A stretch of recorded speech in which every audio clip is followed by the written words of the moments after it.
নমস্কার বন্ধুরা, সঞ্চিতার রান্নাঘরে সবাইকে স্বাগত। আজকে দেখাবো ফুলকপির দম। ফুলকপির নানান রকম পদের মধ্যে এটিও একটি খুব সুস্বাদু পদ। তবে আমরা দেখে নিই কীভাবে এই দম তৈরি হচ্ছে। প্রথমে গ্যাস জ্বালিয়ে কড়াই বসিয়ে নেব।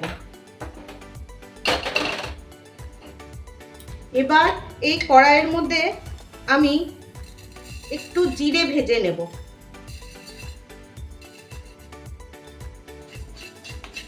শুকনো খোলায় জিরেটা ভেজে নেব। জিরেটার ভাজা গন্ধ বেরিয়ে গেছে, এবার এটা আমি নামিয়ে নেব। এবার দিয়ে দেব তেল। তেল গরম হয়ে গেছে, এর মধ্যে দিয়ে দেব অল্প একটু ঘি, তেজপাতা।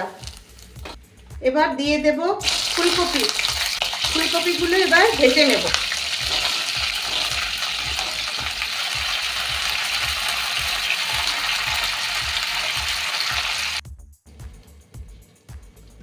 ঢাকা দিয়ে দিয়ে কপিগুলো ভেজে নিয়েছি। কপিগুলো বেশ ভাজা হয়ে গেছে লাল লাল করে। এবার আমি কপিগুলো তুলে নেব।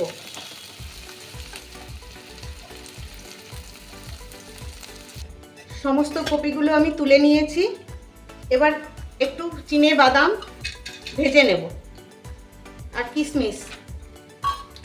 চিনে বাদাম আমি একটু কুচো কুচো করে কেটে নিয়েছি।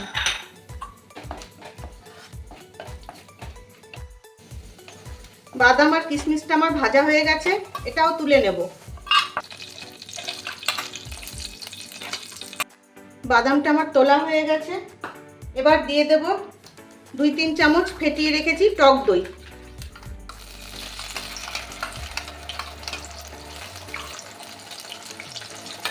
একটা গোটা পেঁয়াজ বেটে রেখেছি, সেই পেঁয়াজ বাটা। আদা বাটা,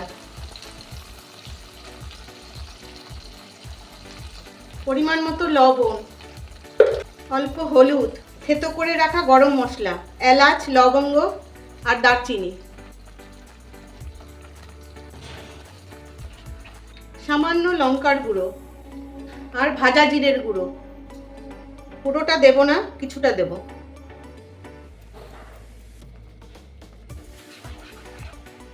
এবার এই মশলাটাকে ভালো করে কষিয়ে নেব। একটু ধিমে আঁচে ধৈর্য ধরে এই মশলাটাকে কষাতে হবে।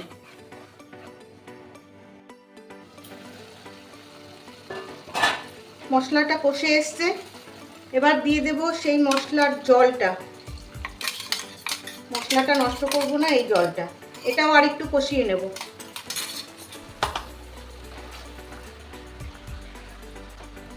এই রান্নাটা নিরামিষভাবেও করা যায়।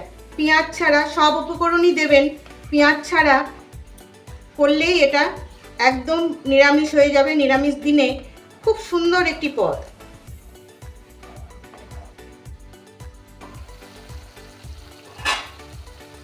মশলাটা আমার কষে গেছে, দারুণ সুন্দর গন্ধ বেরিয়ে গেছে। এবার দিয়ে দেব এই ফুলকপিটা।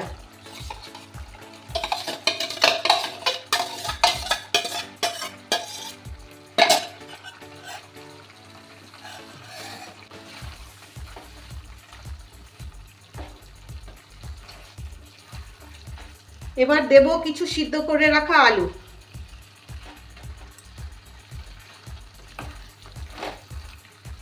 এবার এটা ভালো করে কষিয়ে নেব।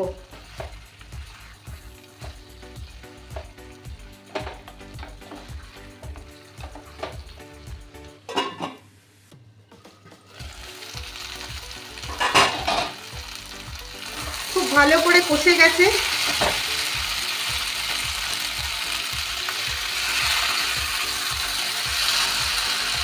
আলুটা তো আগে থেকেই সেদ্ধ ছিল, ফুলকপিও প্রায় সেদ্ধ হয়ে গেছে, একদম সেদ্ধ হয়ে গেছে। এবার দিয়ে দেব এই ভাজা বাদাম আর কিশমিশটা।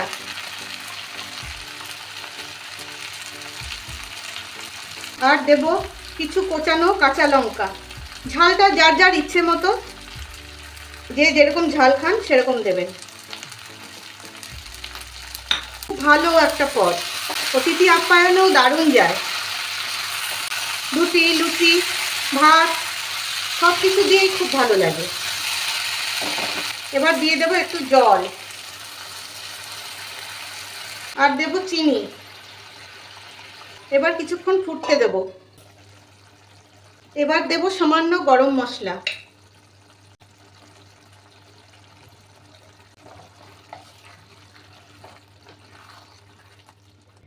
তৈরি হয়ে গেল আমার ফুলকপির দম। কেমন লাগলো জানাবেন, ভালো লাগলে অবশ্যই জানাবেন।